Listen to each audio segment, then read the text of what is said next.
আসসালামু আলাইকুম সবাইকে। আজকের ব্লগটা আমার জীবনের খুব স্পেশাল একটা দিন নিয়ে।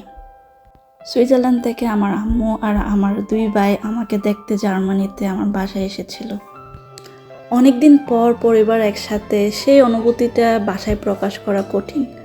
ওরা আসার আগেই আমি আর আলিয়া খুব এক্সাইটেড ছিলাম। আলিয়া তো সকাল থেকে বারবার জিজ্ঞেস করছিল নানু কবে আসবে। ও দরজার সামনে দাঁড়িয়ে অপেক্ষা করছিল।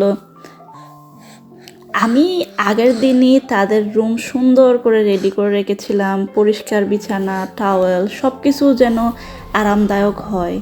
চাইছিলাম তারা যেন মনে করে এটা তাদের নিজেরই ঘর।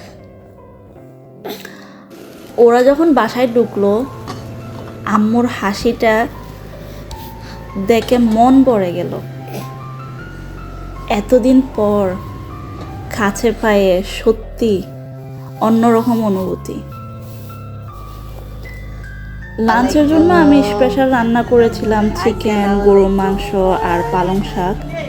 একসাথে বসে খাওয়ার আনন্দটাই আলাদা।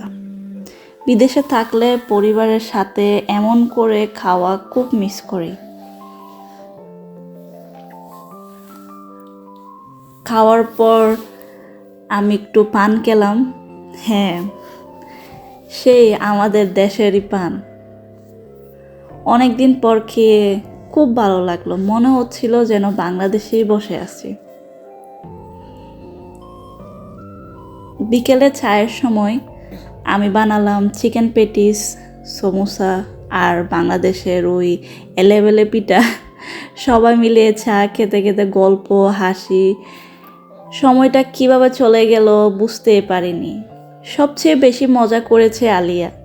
ও তার নানু আর মামাদের সাথে এত খেলেছে, হাসি, দৌড়াদৌড়ি, আদর, পুরো ঘরটা আনন্দে ভরে গিয়েছিল।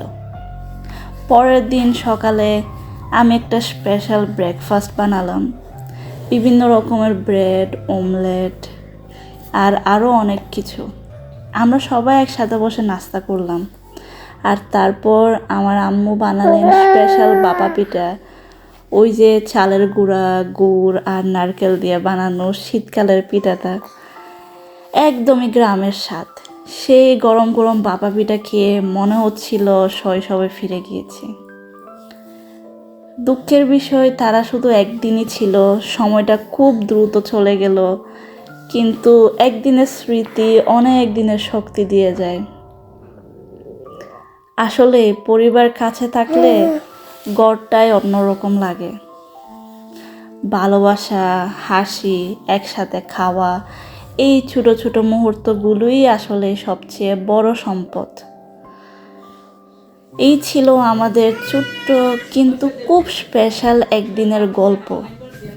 যদি আপনাদের এই ভিডিওটা ভালো লাগে, প্লিজ লাইক, কমেন্ট আর সাবস্ক্রাইব করতে ভুলবেন না।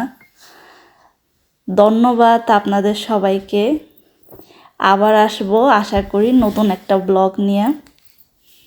দোয়া করবেন আর সবাইকে রমজান মুবারক।